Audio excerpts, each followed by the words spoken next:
And now the news for the East Midlands. I'm Dominic Heal. Good evening. Councillors have tonight been considering plans to expand one of Europe's biggest distribution centres near the M1 in Leicestershire. Developers hope eventually to get permission to double the size of Magna Park near Lutterworth, creating many hundreds of jobs. But there is huge local opposition, as our political editor Tony Rowe reports.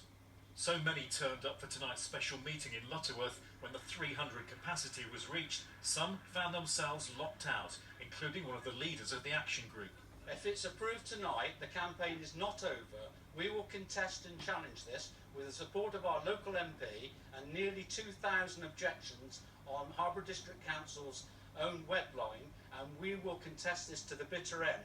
The first of 3 planning applications relating to Magna Park was the only item on the agenda. Protesters were determined and quick to cheer every one of the 42 speakers giving their say in front of Harbour's Planning Committee. We're all genuinely concerned about the impact that expanding Magna Park will have on our health, safety, countryside and our quality of life. The developers Gaisley have consulted widely and promised to improve roads. On a day of stuttering economic figures, this should be good news. Eventually they will bring jobs, probably in their thousands. But locals don't want the jobs in part of the world with little unemployment. They don't want the pollution either.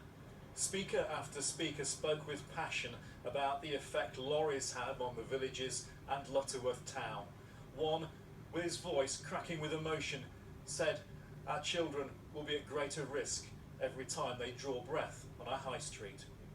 Planning officers recommended the initial expansion be approved. The councillors sat and listened to the arguments. Their decision when it comes will not be the end of the story. Tony Rowe, BBC East Midlands Today, Lutterworth.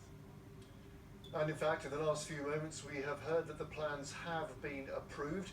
We'll have full reaction to this in our bulletins tomorrow, starting from 6:30 a.m.